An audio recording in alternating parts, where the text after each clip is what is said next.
All right, here we go. Well, hello, friends. Mark Holmes here with my buddy Cowboy Joe Boo, as well as Joe Bear in the house. And as always, I want to thank you guys for watching, commenting, subscribing, and being part of the Joe Boo Sports Report. Without you guys, this does not work. So let's get open for business here, and let's wake up those football guys here. Wake up. Wake up. Okay, so this is deal with jackasses day for me, because not only do I have to deal with Philly.500, I've also got to deal with Cop Pizzle.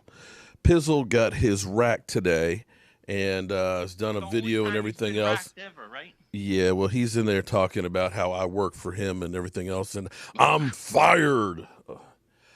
Anyway, I wanted to get an Eagle fan's perspective on Kellen Moore and his team wanting to interview them. And I also want to talk to him, see how he's doing after this broke back season that they had.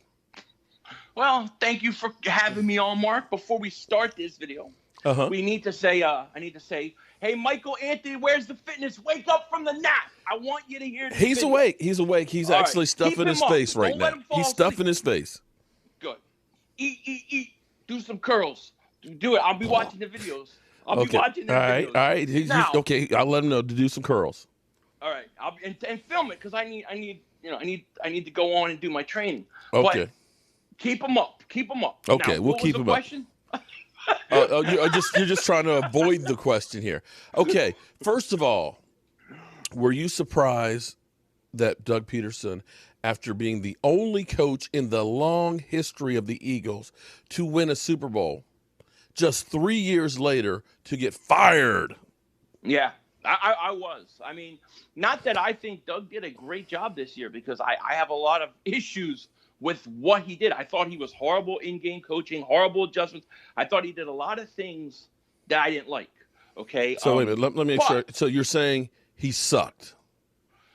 He wasn't good this year, in my opinion. Are you saying that he was ass? Yes, he was ass. Okay. All right. Okay, and it's not all his fault. Okay. Mm-hmm. I think the dysfunction in the front office is the big problem. However, I thought, look, the guy's taking you 3 straight playoffs. Playoffs?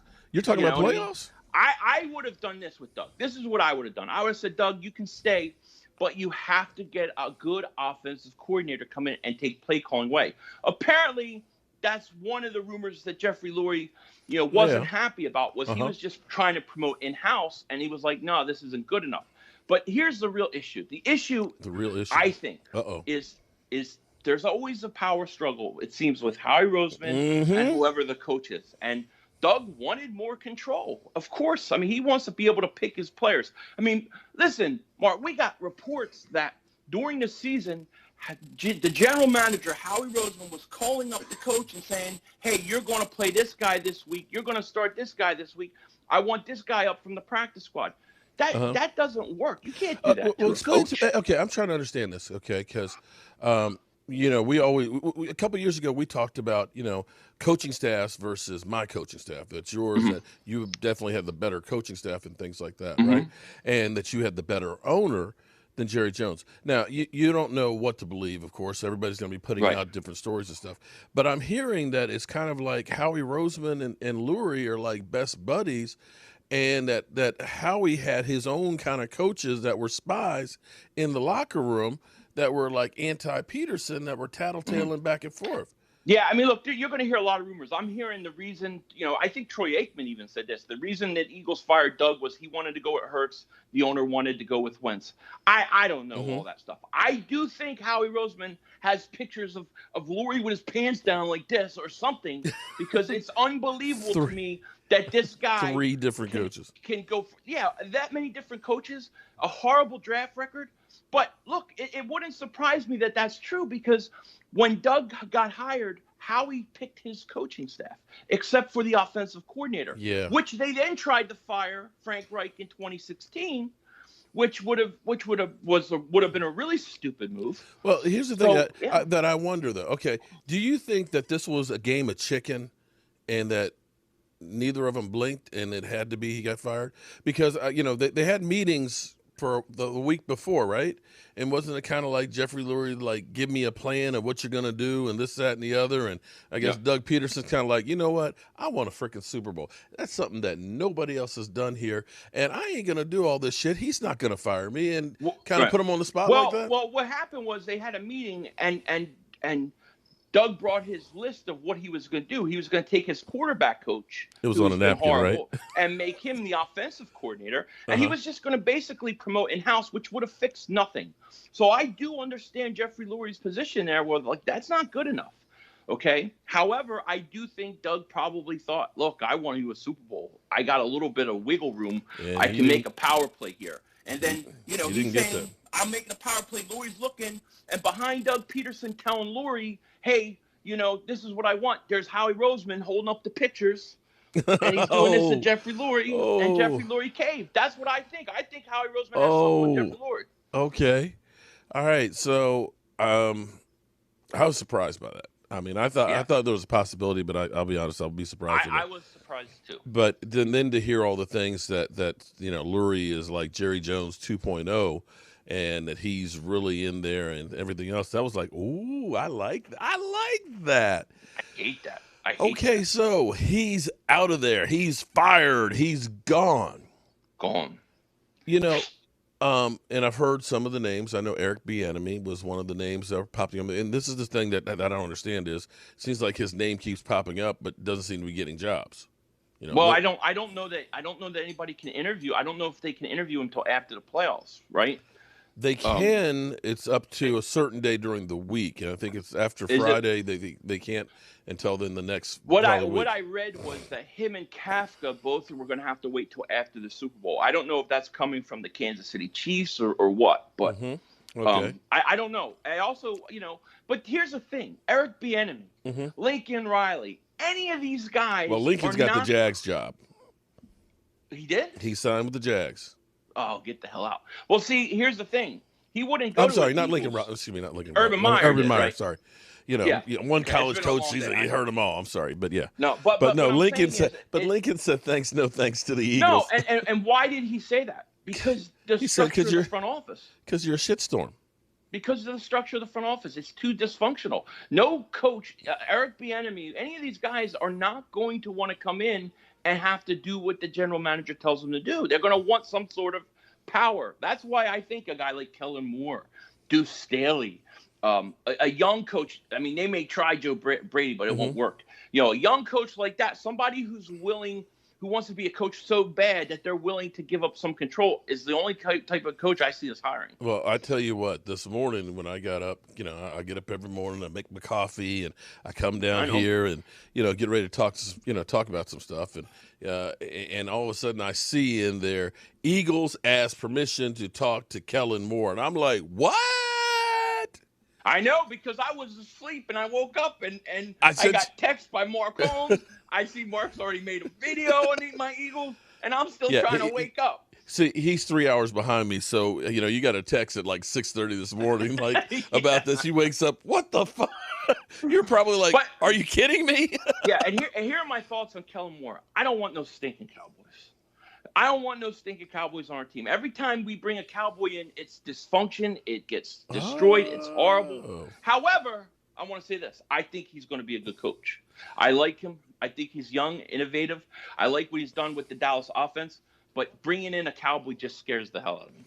Well, I tell you what, though. It would actually scare me for him to go there because nobody knows Dak Prescott. Would? Oh, it would. Because then I want him. No, I can't forget. No, the fact that you said I don't want him makes me realize, this might be like Justin Jefferson. It might be. Okay.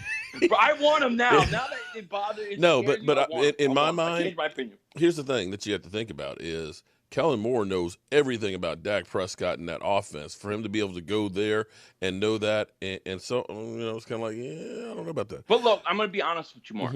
If I'm Kellen Moore, I'm not going to the Eagles. I'm not going to but see, here's that what is dysfunctional. Well, here's the thing. I agree with you on that. And who would have thought that the Eagles job would be one of the worst jobs to take? I almost look at this and say, How did that happen? Because you guys are over the cap. You got old players. You got a broke down quarterback. You got a crazy low. Those aren't the problem. Is the GM. The GM and the owner, that's the problem. They want control of the day-to-day operations of a coach. So that's the problem. If I'm a young coach like a Joe Brady or a Kellen Moore, I want to go somewhere where I have the best opportunity to succeed. The way the Eagles structure it, it always seems like when it doesn't go right, it's the coach's fault, and there's no internal look at the front office. I mean, I hate to say it, but so is this what you're saying right now? I fire Howard. Fucking fire him. Motherfucker! Stupid motherfucker! What an idiot! Yep. What an idiot! It is what it is. It is what it is. Dallas has Amari Cooper and Gallup. It is what it is. I don't need a receiver. Are you kidding me? Get me fired up during the draft. I'll say a lot of shit. I don't want Justin Jefferson in his ass. He's stupid. I fire his ass. It never gets old. I know. I fire his ass. It never gets old. Hey. Oh, man. I'm glad that I'm here to amuse you. Oh, boy. I can't turn it off. What did you think? I thought it was good. Hold on. What the? And I'm just I think maybe next time. Okay. Did you write down the questions? Oh, hold up. I can't get it to talk about being a dingbat. I fire Howard. Okay, you'd fire her. Okay, so Well, that's the key. To me, that's the biggest problem on this team. You don't have to fire him. You can make him something else, but you really need a football guy in there, a talent evaluator, and somebody who's not going to want to, be basically coaching the coach, because that's what he does. That's what scares me about this whole thing. If you had, like, let's say they have John Dorsey, right? He's been in the front office consulting. If he was made GM, I would feel totally different about it. But that ain't gonna happen, though. I mean, I listened to Jeffrey Lurie's press conference the other day. He doesn't even put any blame on Howie for anything. I watched it too, and it sounded like he really didn't want to fire Doug Pederson. No, it was just kind of, that's where I thought maybe they were playing a game of chicken here, and he thought that that he would do what he wanted to do, but he kind of was left with no choice on it. It's crazy. It's crazy to me. Yeah, it is. It was a little bit surprising. So who do you want to have? Who would you like to see as your coach? As long as it's not Adam Gase at this point. I couldn't believe his name even popped up. I'm like, how the hell do you get this guy after Miami and the Jets? I don't want him. I don't want the Clapper. But the Clapper's the perfect guy for the Eagles because he's a yes man. He is a yes man. Hold it. He knows how to play that role. To me, if you said who are my top candidates right now, I got to take Lincoln Riley off there because he doesn't want it. I would love him. That's who I would love. Eric Bieniemy would be one. I would want Bieniemy. Joe Brady, another guy. I kind of like this Robert Saleh guy from the Niners, defensive coordinator. Although I think we need a good offensive mind. And in truthfulness, even Kellen Moore, I know what potential he has. I'm just afraid that the front office would stifle him. You know what? I would love for you to have Jason Garrett because I don't believe in it. Because no. Here's the thing. Here's the thing that I don't seem to understand. Okay, because I was looking at the numbers earlier. The Giants averaged, I want to say, 19.6 points a game, or something. 17.9 points a game. Mm-hmm. Averaged 299 yards of offense. Okay? The only other team that averaged under 200 yards of offense was the Jets. And they only scored 1.5 more than the Jets did. Right. And so I'm sitting here, like, trying to understand, like, everybody keeps talking about how great job Jason Garrett did. And I was kind of like, it was the second worst offense in the NFL. Mm-hmm. Well, what is it that everybody keeps saying, oh, Jason Garrett? Because, I know he was supposed to be interviewing with the San Diego Chargers, and his name came up with you guys. I don't see it, but I'd be happy to have him over there. I don't want him because I know what it means. I know he's a yes man. He's been a yes man for you guys for a long time. He would be a yes man for us, and that's not what we need. What we need somebody to replace our GM. That way we could get some people who know football in and then get a coach. Get a good coach, give him some power. I mean, look, you remember when Chip Dip Kelly was an Eagle coach, right? Him and Yeah. Howie fought. They fought for power, like almost immediately. And a lot of the draft picks that he made were on that Super Bowl team. People don't realize that. Those few years that he drafted, it wasn't Howie Roseman drafted. Those players were a big contributor. Did you think that Chip Kelly needed to get fired? Yeah, I mean, as far as a coach, yeah. But I think he did a better job. What I'm saying is he did a better job drafting than Howie Roseman. See, the one thing Jason Garrett had with you guys was you guys draft pretty well. That wasn't Jason Garrett. That was Will McClay. No, but what I'm saying is we don't have a guy who drafts well, and then we have a yes man on top of it. Okay. Wait, hold on. You guys got J.J. Whiteside instead of DJ Metcalf. Don't start with me then.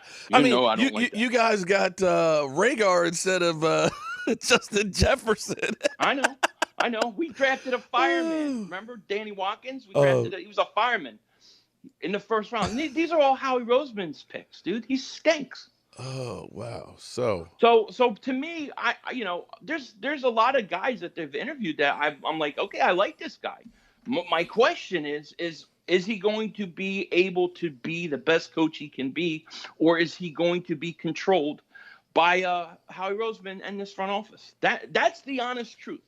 I can't be any more truthful about it. I love this team. I'll die with them.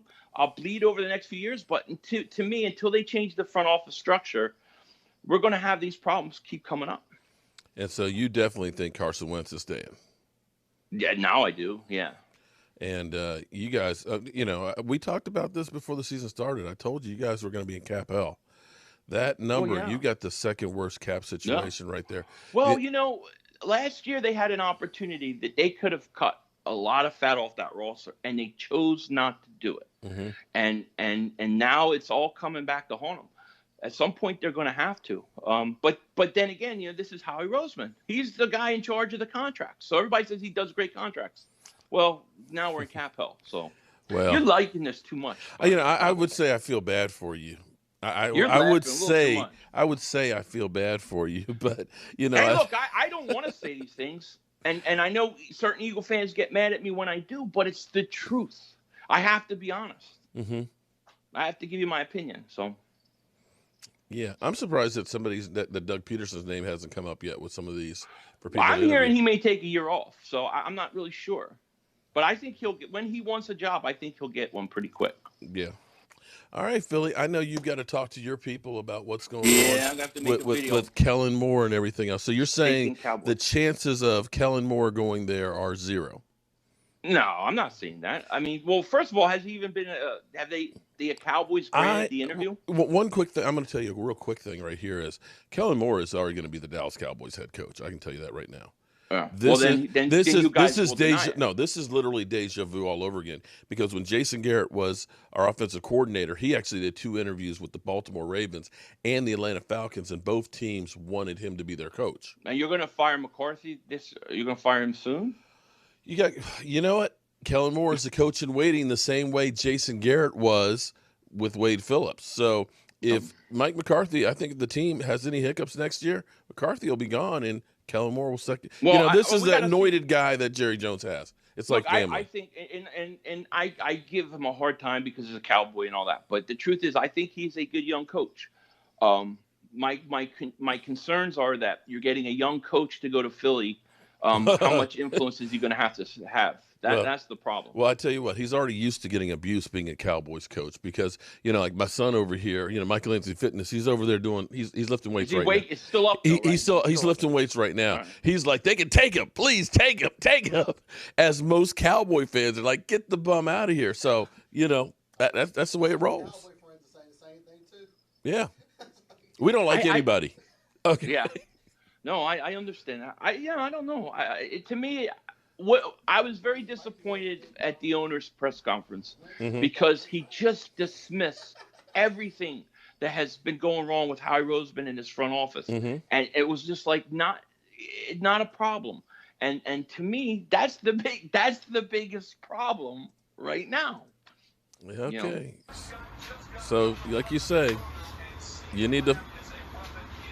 Just You get gotta rid of start him. double moonwalking. I fire Howie. Out of there. Fucking fire. Motherfucker.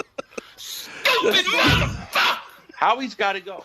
Until then. What an idiot! What an idiot! What an idiot! I'm glad I Dallas has Amari Cooper again. Fire his ass. All right. You know we love you, Philly. We love you, man. I appreciate you being on here. I'm glad that you're feeling better because, actually, over the weekend, I got scared. Yeah. I saw you do that video, and you said, man, I got a fever, and, I couldn't live stream. I said, what? Philly's has an opportunity to live stream? You couldn't? And then I was trying to get in touch with you when Doug Pederson got fired, and I was like, how? Because here's how crazy it was. Cowboy fans, Eagle fans are coming to my channel. It's like, how the hell you got the news and Philly.500 doesn't have it? I was like literally asleep. I was sleeping sick. I was homesick, and then I get the text. I'm like, oh, I got to get up and do a video. And I was like, oh, it did like 10 more minutes. I was full blown fever and everything. Yeah. But I feel better now. Still not a lot of energy, a lot of catch up work to do and stuff like that. But I'll get. I'm doing better. Well, I hope you feel better, man. Thank As you. always, I appreciate you and everything else. Appreciate you There's too, there's Mark. a little package headed your way out there. Like Right I back said, at you. I've got to deal with Cop Pizzle here too this evening. Go deal with him. Patang, patang. The swamp rat. All right, Yep. Everybody, make sure you check out Philly.500 and tell him his team stinks, and let him know that Kellen Moore is ready to go if they need him. I'm Mark Holmes, and I'll see you soon.